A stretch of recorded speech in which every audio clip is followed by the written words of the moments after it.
Hello and welcome to Doom Does DVD, and today we're going to look at new pickups from May. There's been quite a few of them because May includes my birthday. So as there's quite a few, we'll try and go through quite quickly. First, there's a couple which I've already talked about on my channel in the last couple of weeks: Iron Man 3 and Avengers Assemble. When you're doing a project called Marvel May and you don't actually own all the MCU films, that's something you kind of have to fix at that point. So I did. If you want to hear me actually talk about those, you can go and watch the Marvel May playlist, which is linked down in the doobly-doo. So other than to say they're both great films, I'm not going to dwell on those. Then, as there usually is, there are a couple new additions from the Masters of Cinema collection: 1956 Japanese film The Burmese Heart, and 2004 Chinese film The World.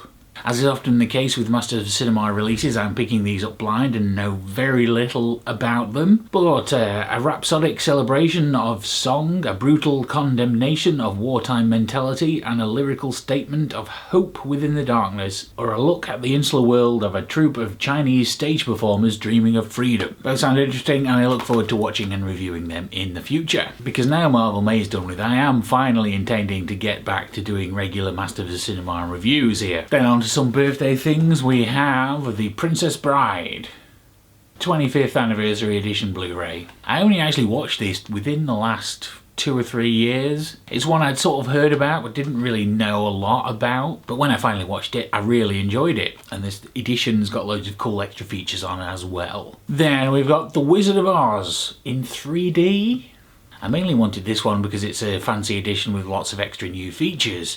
I'm not entirely convinced that the 3D is necessary. I mean, I'll be interested to see from a technological standpoint how the conversion works on such an old film, but I can't imagine it actually brings much to the story or anything. But we shall see. Next up, a very different film compared to The Wizard of Oz: The Descent. Don't know if you can see that, but it's a lovely embossed steelbook. Come on, focus camera. An excellent quality horror film, which presumably, this being Region 2, has the superior UK ending. I've only seen it the once, but I look forward to seeing it again. Then next we have Interstellar, which is a lovely little digibook one with art and pictures and things, and the discs. It's a film which I enjoyed, but I wasn't quite sure if it deserved all the hype that it got. But I think now that that's died down, after a re-watch, I'll probably enjoy it more. Because sometimes critics and expectations can affect your film viewing far too much. Then finally, for May's pickups, we have Space Above and Beyond, a TV series from the late 90s of which I was a big fan, created by a couple of writers who came from The X-Files. Unfortunately cancelled after only one season, but the season they did make was great.